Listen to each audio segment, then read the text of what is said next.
hate, anger, judgment, they're all very emotionally lazy responses. They're the path of least resistance, and they help nobody. So it's easy to be vengeful. I could have easily stayed angry at my dad, at, the world because I had a stroke for no reason at 44. That's the path of least resistance. Hate, anger, judgment, and they help nobody. They don't help you. They don't help anyone else. They didn't help my wife, my kids, my broader community. No.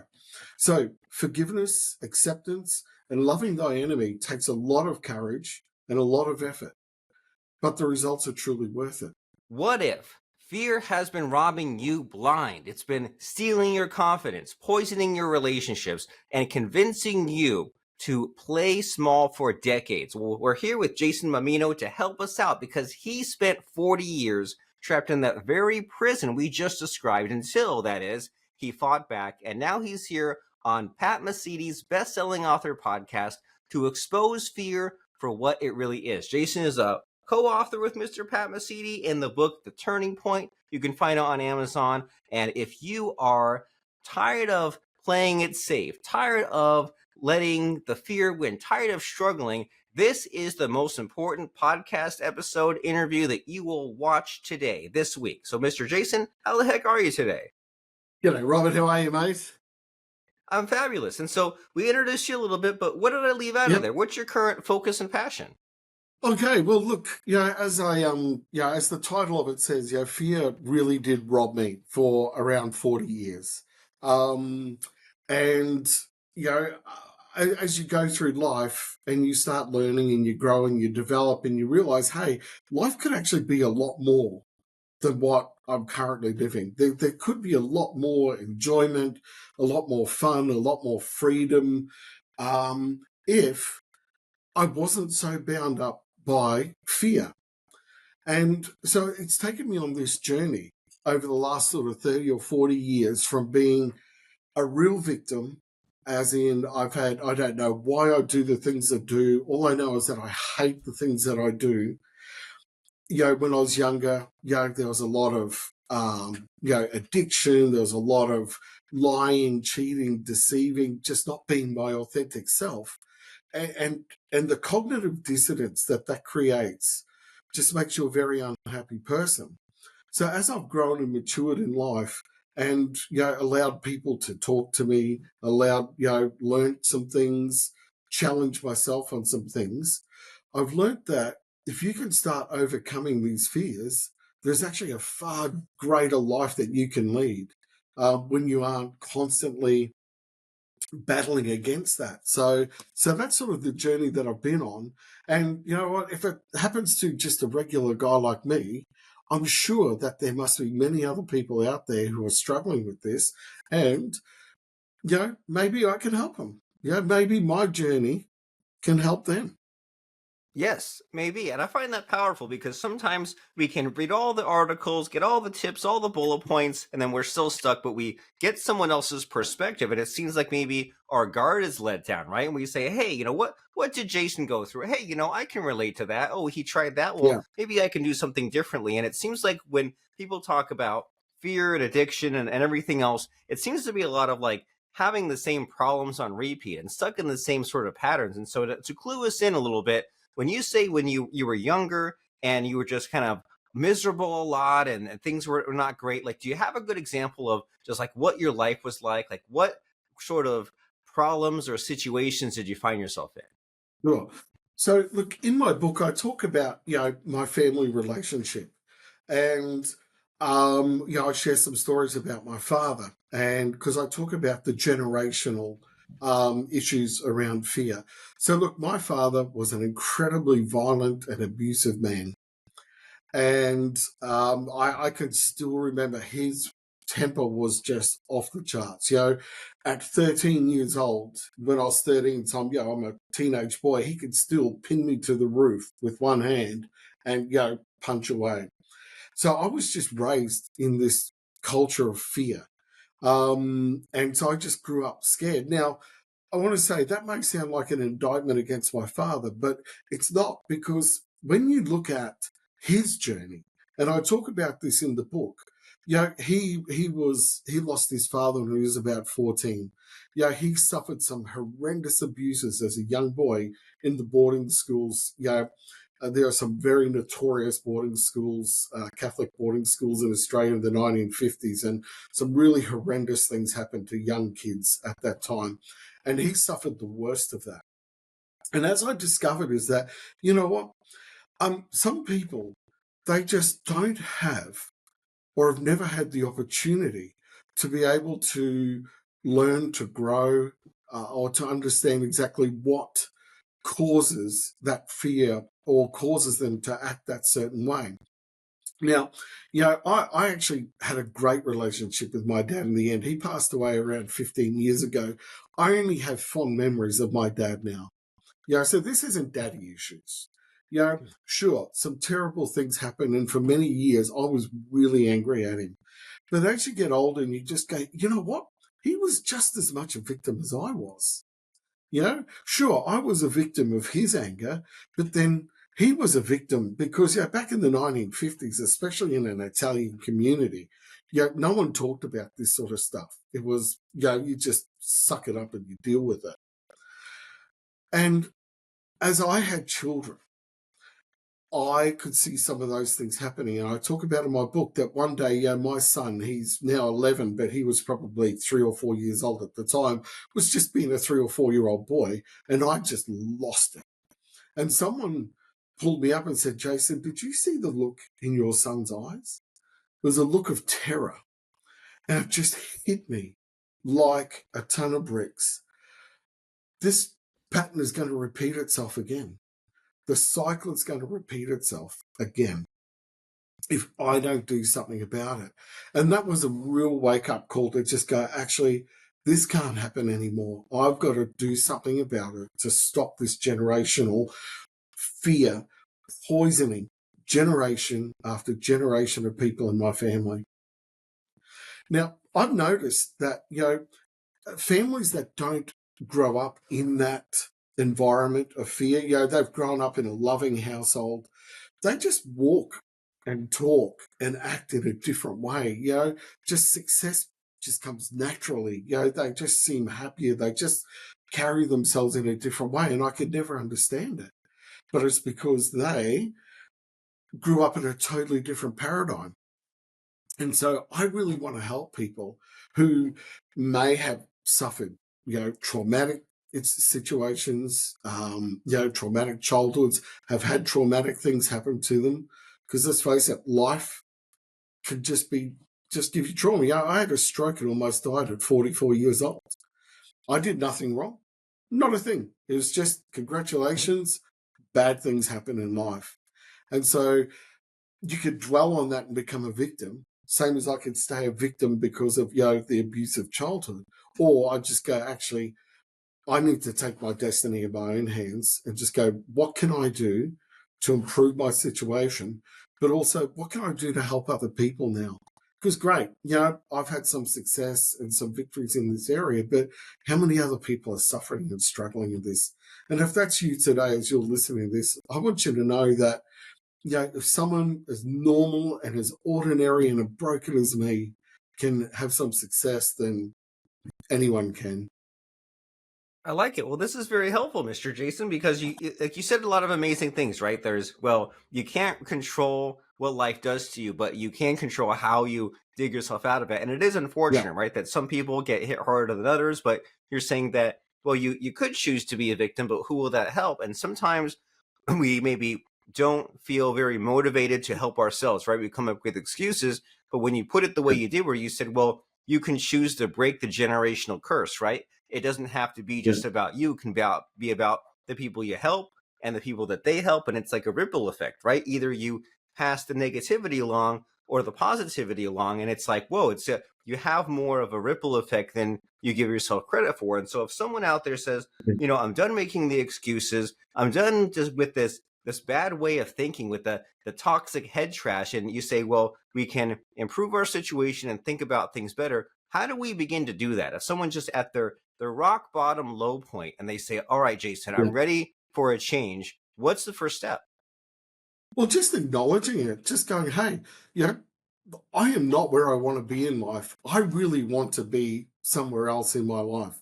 And I had to make some really tough self realizations. I was an incredible liar. I could lie like no one else. I was an incredible thief. And all these things, I was masking all of this fear and all of this insecurity behind all these actions. And sometimes you just got to go, man, some of these decisions are mine. Yep, sure. I had bad things happen. I was the victim in that, no doubt about it. Some things are just terrible. But then we have a choice to stay there or not. And so for me, it was just going, actually, if I want to change, if I want to have some victories, I've really got to start changing myself and changing my thoughts. And so, I would come up with things like this, hate, anger, judgment. They're all very emotionally lazy responses. They're the path of least resistance and they help nobody. So it's easy to be vengeful. I could have easily stayed angry at my dad, at, the world because I had a stroke for no reason at 44. That's the path of least resistance. Hate, anger, judgment. And they help nobody. They don't help you. They don't help anyone else. They didn't help my wife, my kids, my broader community. No. So forgiveness, acceptance, and loving thy enemy takes a lot of courage and a lot of effort. But the results are truly worth it. And it's hard. Yeah. Some of these things are really hard because if you are a genuine victim, you can say, I have a right to be angry.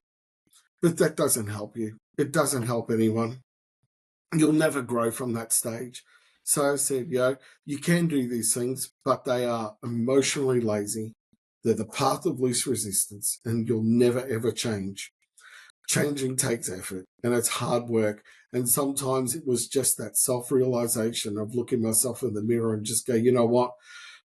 I am not the sort of person that I want to be. And that was some tough realizations. And, you just go, man, I don't want to be this person anymore. I don't want to be a liar, a thief, a cheat. I don't want to use all of these things to mask my insecurities and fears and failures. I want to actually start making my way in life. And, sometimes that's just having that realization and just owning up to it and just owning the crap that you've done in life and just go, right, I don't want this to be me anymore. Oh yeah, that's beautiful. That's wonderful. And you asked some helpful questions here, right? Especially, is this the person that you want to be and continue to be? And you have to wonder. You said that you were a really good liar, and I wonder if you were such a good liar you could even lie to yourself, right? And just be Oh, twisted in knots in that way. And so it seems like you say totally. there's a shortcut, right? The shortcut is to say, oh, I give up. I'm a victim. I'll let fear win. That's the shortcut, but then you'll be miserable. And instead, there's the maybe more difficult path that involves having courage. But on the other side of that, then that's where we have a very wonderful reward. And so, how did you dig yourself out of that hole? Because sometimes people say they like write a list of goals or get a mentor or many different things. So, what did you do Yeah. after the stroke, after deciding something had to change when your life was on the way up? Like, what made the difference? Well, for me, I think I had to allow myself to be challenged about some of the, taboos. So, I'm 52 years old. So I grew up in an era where men were men and we were tough and you just suck it up and you deal with it, very similar to my father. You don't take medication, you don't seek help. But, when all of those things left me empty and sick and without any answers, I had to realize that actually, you know what? I actually can't do this on my own. I need to talk to people. I need to get some professional help. And I need to be ruthlessly honest about myself with them and just go, I'm not leaving anything on the table. I'm not hiding anything. I need complete 100% transparency and honesty. I needed to look at taking medication. That was a big part of it. And a lot of people don't, they go, oh, I want to do it without it. Just go, well, you know what? you may never achieve it. So for me, it was just this ruthless honesty about, hey, yeah, I'm not the person that I want to be. And a lot of people will look at themselves and they go, well, I'm trapped by the things that I do. And I was the same. I used to look at the things that I would say and do and just go, well, this is who I am. Well, I also had to start realizing that just because I do things, that's not who I truly am. Now, a lot of people just go, based on evidence, you're acting in a certain way, that's who you are. But the reality is that, part of me, yep, I was acting in a way that was very inconsistent with my life values, but it was tearing me apart. And I had to realize that just because I'm doing something wrong, that doesn't mean that's who I am. And I had to reframe a new picture and recreate a new picture of myself. And, you know, the cognitive dissonance around that sometimes is very difficult because your actions in life speak very loudly, but the goal of where you want to be can sometimes be at complete odds with that. So, you know, facing that realization, that's why I say fear is a poison. Poison just slowly kills you, bit by Yeah. bit by bit. The fear, the embarrassment, the shame, the guilt, it's a poison, and it just eats away at you bit by bit. And I want to be the antidote to that fear, to just let people know that, hey, if you're struggling in this area, you're not alone. There's millions of people who are dealing with these same issues. It's just that, I've decided that I want to be bold enough and brave enough and open and honest enough to just go, this is my unvarnished journey, warts and all. I don't care what people think of Mhm. me. I don't care what people think about what I've said or done in the past. I want to help people. And by doing that, it's just being open and honest, about all my mistakes and failures, but also if you do what I've done, there's victory there for you and you can live a much better life. Yes, we can and we should be living that much better life, right? Like people talk about these Mm. ideas of forgiving yourself and being kind to yourself, and sometimes it's hard to digest what all that means. But you're saying, well, there's always the regret, right? A lot of people deal with that kind of thing and cringing at the Yeah. past and saying, I've done all these bad things, but there can be that on that extreme, and then there can be what you aspire to do and say, hey, I'll make a change, I'll make a difference. I don't have to go ahead with that sort of momentum, and so there's so much to this, right? There's so much to Yeah. the fear and developing the confidence. But in this conversation we're having, is there a missing hidden question that you think I should be asking you? I just don't know what to ask you. Um, Look, yeah, that is a great question. I guess, do you want to change?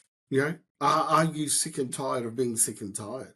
Do you really want to change? Because if you really do want to change, it's a 20-minute podcast isn't going to do it. For me, it's been a 40-year journey.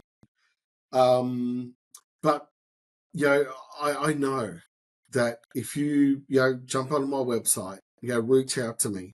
I can give you some keys. I can help talk you through some stuff that'll actually, hopefully cut out many, many years of that journey, because a lot of this journey I did on my own. And it was a long, hard slog. I wish I would have been smart enough to reach out and get some help a lot sooner. My wife, she's an incredibly smart lady. She goes, I wish you'd get help, but no, I'll be right. You know, Aussies, she'll be right, mate. We'll do it. I'll work it all out. And, I could have cut a lot of years off. So my goal is to help people. If you really want to change, I want to cut down that journey.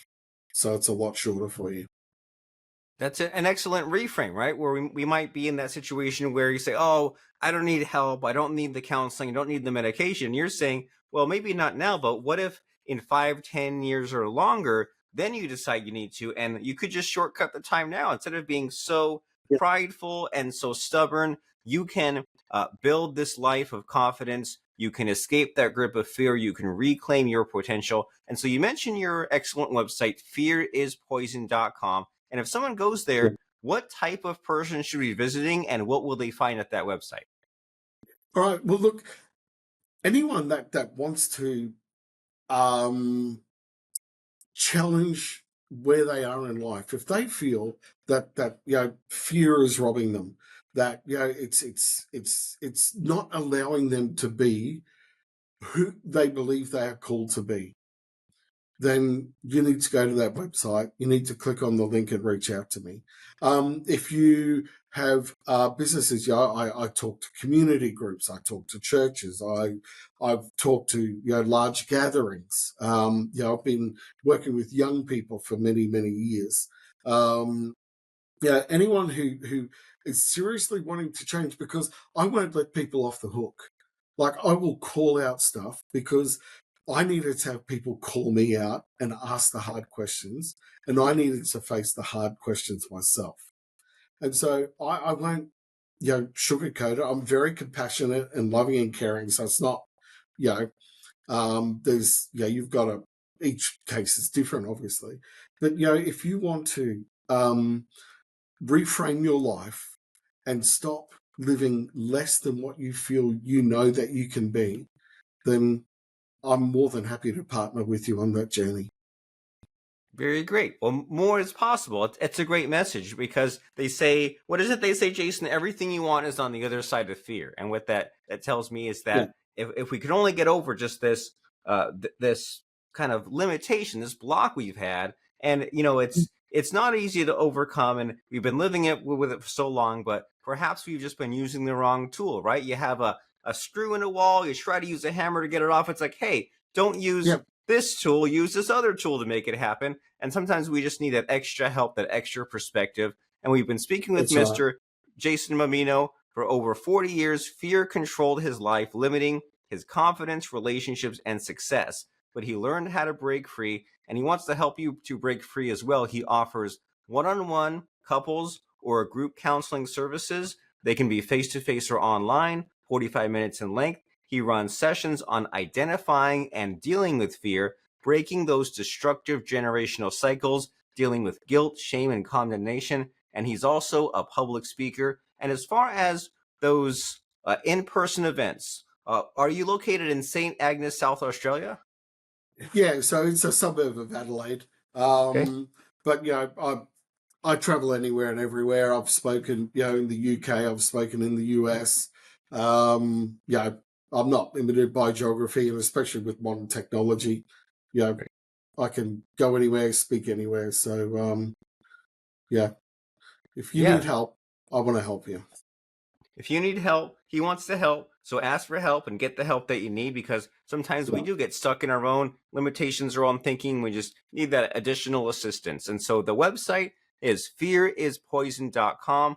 And you can also check out the excellent chapter he has in the book, co-authored with Pat Mesiti. The book is called The Turning Point. You can find that on Amazon.com as well. And he has a chapter in there called Fear is Poison. And as far as some final thoughts here, Mr. Jason, I always like to end the podcast with a really scary moment, where, since we're talking about fear, where I try to stump you, I try to put you on the spot by asking about a fun or interesting quote or lesson that has served you. So since it's the scary part of the show, what do you have for a quote or lesson?